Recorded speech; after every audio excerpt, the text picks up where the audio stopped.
നിസാം സെയ്ദ്, ഇവിടെ രാഹുൽ ഗാന്ധി അതിനെ പൂർണ്ണമായി പുച്ഛിച്ചള്ളുകയാണ് എന്ന് പറഞ്ഞാൽ ഇത് മോദി പോളാണ്, അത് ഒരു വില വെക്കുന്നേയില്ല എന്ന് പറഞ്ഞു. പക്ഷേ കെ.സി. വേണുഗോപാൽ പറയുന്നു ഇത് അവിശ്വസനീയമാണ്. അഥവാ ഈ എക്സിറ്റ് പോൾ പറയുന്ന പോലാണ് കാര്യങ്ങളെങ്കിൽ ആ ഫലം ഒരുപക്ഷെ മാനിപ്പുലേറ്റഡ് ആണ് എന്ന സൂചന നൽകുന്നു. അതൊരു മുൻകൂർ ജാമ്യം എടുക്കലാണോ നിസാം സെയ്ദ്?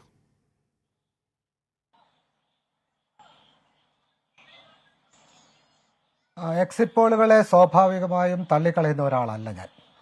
എക്സിറ്റ് പോളുകൾ നമ്മുടെ വ്യക്തിനിഷ്ഠമായ അനുഭവസിദ്ധമായ നിരീക്ഷണങ്ങളെക്കാൾ വിലയിരുത്തലുകളേക്കാൾ ശാസ്ത്രീയമായ അടിത്തറയുണ്ട് എന്ന് വിശ്വസിക്കുന്ന ആളാണ് ഞാൻ. പക്ഷേ എക്സിറ്റ് പോളുകളുടെ ഉദ്ദേശശുദ്ധിയെ നമ്മൾ പരിശോധിക്കണം എന്നുള്ള അഭിപ്രായം എനിക്കുണ്ട്. ഈ പുറത്തു വന്ന എക്സിറ്റ് പോളിനെ സംബന്ധിച്ച് എന്നെ സംശയാലുവാക്കുന്നത് അത് കേരളത്തെ സംബന്ധിച്ച് നടത്തിയ ചില നിരീക്ഷണങ്ങളാണ്. ഇന്ത്യ ടുഡേ ആക്സിസ് ഇന്ത്യയുടെ എക്സിറ്റ് പോൾ ഞാൻ കണ്ടു. അതിനകത്ത് പ്രദീപ് ഗുപ്ത പറയുന്നത് എല്ലാ എക്സിറ്റ് പോളുകളിലും കേരളത്തിൽ ഏതാണ്ട് 3 മുതൽ 5 സീറ്റുകൾ വരെയാണ് BJPക്ക് നൽകുന്നത്. ഈ ഇന്ത്യ ടുഡേ എക്സിറ്റ് പോളിൽ പ്രദീപ് ഗുപ്ത പറയുന്നത് Thiruvananthapuram there is a tough competition between Shashi Tharoor and Rajiv Chandrasekhar. Shashi may be a few points ahead, maybe a couple of points ahead. But in Attingal and Thrissur, BJP is positioned very comfortably.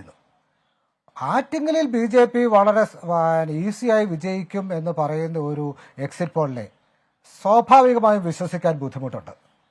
അതുപോലെ തന്നെയാണ് കേരളത്തിൽ 2% വോട്ടിന്റെ വ്യത്യാസം മാത്രമേ LDFും BJPയുമായി ഉണ്ടാവുകയുള്ളൂ എന്നുള്ളത്. അങ്ങനെ മൈന്യൂട്ടായി നോക്കിക്കഴിഞ്ഞാൽ ഒരുപാട് പ്രശ്നങ്ങൾ അതിലുണ്ട്. മാത്രമല്ല ചില ഫിഗേഴ്സ് ഇപ്പോൾ ഹരിയാനയിൽ NDAക്ക് 12 സീറ്റ് കിട്ടുമെന്ന് പറയുന്ന ചില സർവേകൾ ഉള്ള സീറ്റുകൾ ശരിയാണ്. അങ്ങനെ ചില പ്രശ്നങ്ങളില്ല എന്നല്ല. പക്ഷേ നിസാം സെയ്ദ് ഇവിടെ നോക്കി, ഇപ്പോൾ ഇവിടെ നമ്മൾ ഒരു 10-38 സർവേകൾ വരുന്നുണ്ടെങ്കിൽ കൂടി പ്രധാനപ്പെട്ട 10-15 സർവേ എടുത്തു കഴിഞ്ഞാൽ അതിലൊന്നുപോലും ഈ പറയുന്ന അതിൻ്റെ ഇപ്പോൾ NDAക്ക് നൽകുന്ന അല്ലെങ്കിൽ ഇന്ത്യ സഖ്യത്തിന് നൽകുന്ന സീറ്റുകളിൽ ഏറ്റക്കുറച്ചിലുണ്ടാവുമെങ്കിലും അതിലൊന്നുപോലും 200 മുകളിലേക്ക് ഇന്ത്യ സഖ്യത്തിൻ്റെ കാര്യം പറയുന്നില്ലെന്ന് മാത്രമല്ല 400 മുകളിലേക്ക് ഇന്ത്യ സഖ്യം എന്ന് പറയുന്ന 3 സർവേകളുണ്ട്.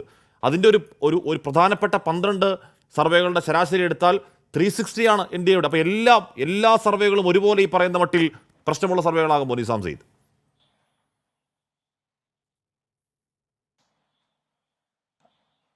പ്രശ്നമുള്ളതാണെങ്കിൽ എല്ലാ സർവേകളെയും വിലക്ക് മേടിച്ചു എന്നൊക്കെ നമുക്ക് വാദിക്കാം. പക്ഷേ എൻ്റെ പ്രശ്നം സർവേകളുടെ അടിസ്ഥാനം, സർവേകളുടെ വസ്തുനിഷ്ഠത എത്രമാത്രം ഉണ്ട് എന്നുള്ളതാണ്. നമ്മൾക്കറിയാവുന്ന കാര്യങ്ങൾ വെച്ച് പരിശോധിക്കുമ്പോൾ ഈ സർവേകൾ വസ്തുനിഷ്ഠമാണ് എന്ന് വിശ്വസിക്കാൻ കഴിയുന്നില്ല. കേരളത്തിലെ അനുഭവമുണ്ട്. കേരളത്തിൽ തമിഴ്നാട്ടിൽ 5 സീറ്റുകൾ വരെ BJP വിജയിക്കുന്നു പറഞ്ഞു. പക്ഷേ കോയമ്പത്തൂരില്ല. കോയമ്പത്തൂരാണ് BJP ഏറ്റവും വിജയം പ്രതീക്ഷിക്കുന്ന ഒരു സീറ്റ്. തിരുനെൽവേലിയും കന്യാകുമാരിയും ഉണ്ടെന്ന് പറയുന്നു. അതുപോലെ കർണാടകത്തിലെ ഫലം നമ്മൾക്ക് അത്ഭുതമുണ്ടാക്കുന്നതാണ്. കർണാടകത്തിലെ ഒരു ഗവൺമെന്റിനെ കുറിച്ച് പൊതുവെ നല്ല വിലയിരുത്തലാണ് ഉള്ളതെന്ന് പറയുന്നു. സ്ത്രീകളുടെ സൗജന്യ ബസ് യാത്ര, അതുപോലെ തന്നെ സ്ത്രീകൾക്ക് 2000 രൂപ അവരുടെ അക്കൗണ്ടിലെത്തുന്നു. ഇങ്ങനെ ഒട്ടേറെ വെൽഫെയർ മെഷേഴ്സ് നടപ്പാക്കിയ ഒരു ഗവൺമെൻറ്. മാത്രമല്ല പ്രജ്വൽ രേവണ്ണ വിഷയത്തിൽ BJP വലിയ ആ സഖ്യം കൊണ്ടാണ് BJP വലിയ തിരിച്ചടി നേടുന്നു എന്ന് പറയുന്നു. KS ഈശ്വരയ്യെ പോലെയുള്ള ആളുകൾ അവിടെ റിബലായി മത്സരിക്കുന്ന സാഹചര്യം. ഇതൊക്കെ ഉണ്ടായിട്ടും കർണാടകത്തിൽ BJP മുന്നേറ്റം നടത്തുന്നു എന്ന് പറയുന്നത് വിശ്വസിക്കാൻ പ്രയാസമുണ്ട്. ഈ സർവേകളുടെയൊക്കെ ഒരു പൊതു സ്വഭാവം എന്താണെന്ന് വെച്ചാൽ ഈ ഇലക്ഷൻ കാലത്ത് BJP നോർത്ത് ഇന്ത്യയിൽ പ്രത്യേകിച്ച് ഒരു നരേറ്റീവ് സൃഷ്ടിച്ചിരുന്നു. കാരണം നോർത്ത് ഇന്ത്യയിലെ സംസ്ഥാനങ്ങളിൽ BJPക്ക് ഇപ്പോൾ തന്നെ ഏതാണ്ട് പരമാവധി സീറ്റുകൾ ലഭിച്ചിട്ടുണ്ട്.